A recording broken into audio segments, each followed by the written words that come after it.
Let's find out more on that and say hello and good afternoon. As I said to the head of Queensberry Promotions, the wonderful Frank Warren joins us now live on Drive. Frank, good afternoon to you. Good afternoon, Frank.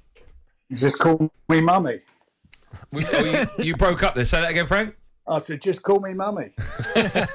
Well, it looks like that's the case. I mean, listen, I'll be honest. When I heard Tyson Fury had retired, I think it's fair to say we all expected him to come out of retirement at some stage in the not too distant future. But I'll be honest, I thought he'd come out for a bigger fight. I know that sounds a little bit rude, but I thought maybe an AJ or an Usyk, or even a Deontay Wilder again. Why do you think he's chosen Derek Chisora? Well, first of all, nothing's been done yet. I know they've been talking. Today we had a talk with them, but nothing's been signed or done. Why?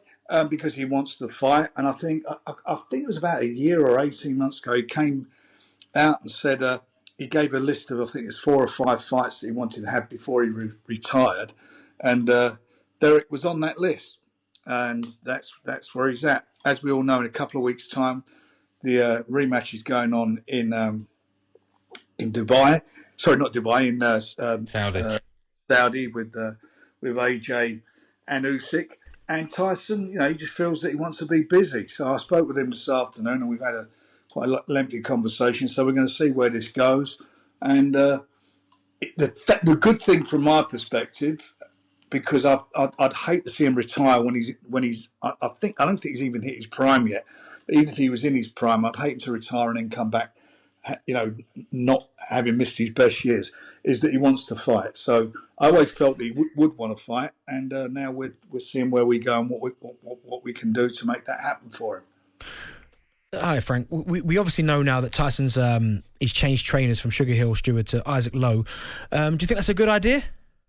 Well, I've got to be honest, I didn't even know about that. I've had a load of conversations. I didn't know about that until a few hours ago, if it's true. I mean, maybe Isaac is helping with them. I have no idea, but I'll be speaking to him later and I'll get the heads up on that. I'll be quite surprised if that is the case. But look, when Tyson left Ben Davison, when he hired Ben Davison, everybody said, who's Ben Davison? And when he left Ben Davison, everyone said it was a wrong move. But he's very astute, Tyson, and picks a really good trainer in Sugar Hill who helps him with the tactics for the fights with the last 2 fights he had with Wilder, and the tactics were bang on. So I'm not going to knock Tyson. Tyson knows he's a real shrewd operator when it comes to tactics and boxing. He knows what he's doing. Frank, just going back to what you're saying about Chisora, we've got this AJ Usyk fight around the corner. Are you suggesting then you're going to wait to see the outcome of that fight before any decision is made with Chisora? I'll be honest with you, I don't know yet. And as I say, the conversation, basically, we had a chat yesterday and this morning, and we'll see where we go. If he says to me, I want to fight next week, get it on, it's my job to do that. That's how I am. If I didn't feel that that he should retire or he shouldn't fight, I'd be the first one to tell him. But if he wants to fight, I'll tell him to get it on.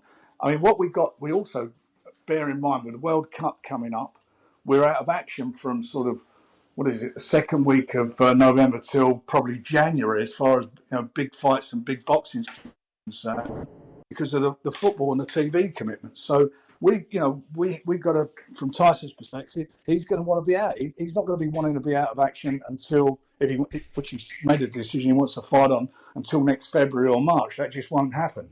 Has he said to you, I just want to come out of retirement for one fight? Or do you think if he's coming out of retirement, this could be the first of a few more?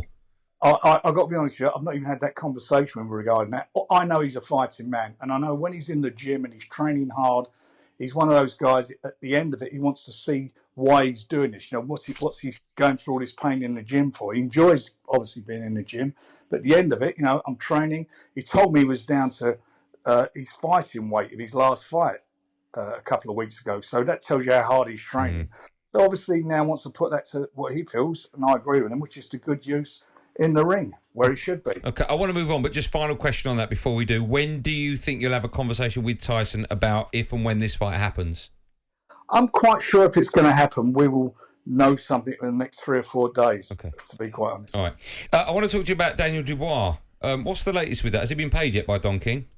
No, the only money that he's received is money that was deducted, that Queensberry deducted from the TV monies for him.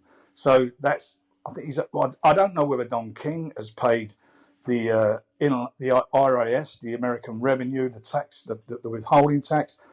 He certainly owes him a lot of money. If he hasn't paid that, he owes him 900 grand.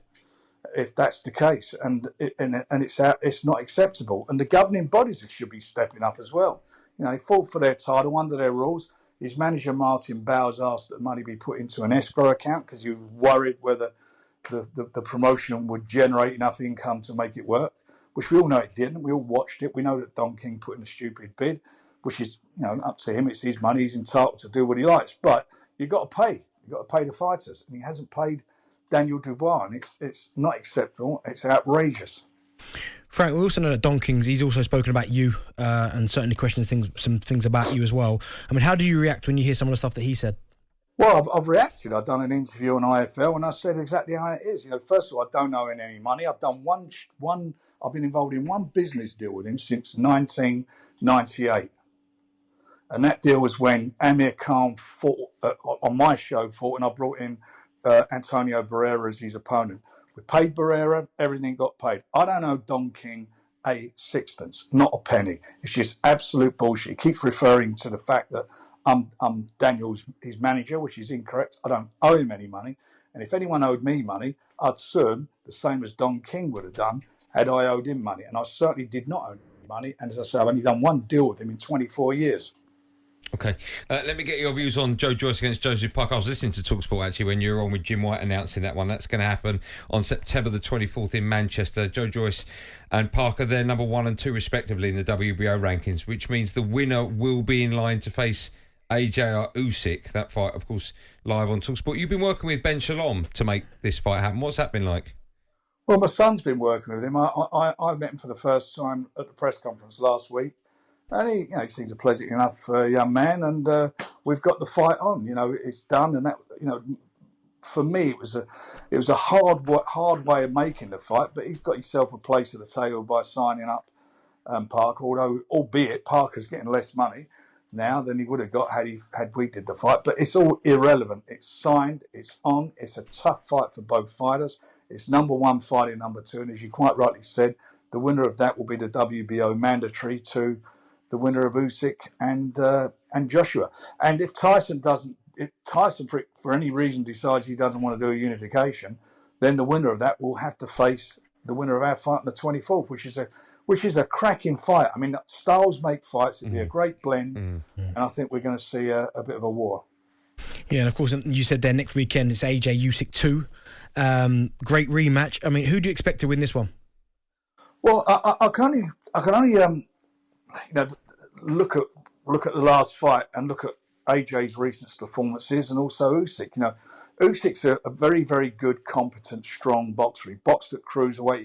He came up. He's had two fights prior to the Joshua fight, and I thought he'd done okay. I don't think he looked exceptional in them fights, but he was probably getting used to fighting at heavyweight because he was 33 at the time, I think, when he went up in weight. So he's jumped up. But he put the weight on. Against Joshua, I thought Joshua looked... I was shocked, actually, how he fought. I thought he would impose his superiority in reach, his punching power, and he didn't do any of that. I mean, he didn't out-jab him, and you got this shorter guy who I expected to try and get under Joshua's jab and work to his body.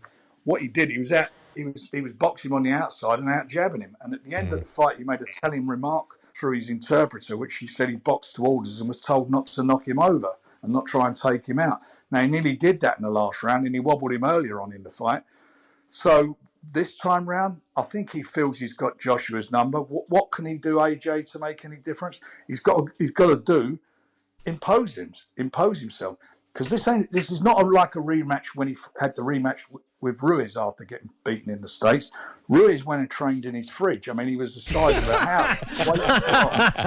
This guy is a consummate professional. He's a consummate professional, and he will be a handful for him. And he's going to be more comfortable now at the weight. Yeah, I think we've all trained in our fridge. Before I let you go, I've got 2 questions on the back of what you just said. Who do you think will win that fight? I've got to fight. I want to see Joshua win it because I'd love to see Joshua in the ring with with Tyson. But that's my heart. But my head says that Usyk will win him, and he may stop him. Okay. Do you think that fight will eventually happen one day, Fury? I know you get asked that a million times, but I just feel as a boxing fan, I don't want it to be like when Pacquiao fought Mayweather. They're both past their pomp, and it was a bit of a letdown. Well, it was, and this happened with a few fights over the years. You know, with Lennox Lewis, Mike Tyson. You know, quite a few of those fights happened. You got to go back to the sort of 60s and 70s when guys were at their best and they fought each other.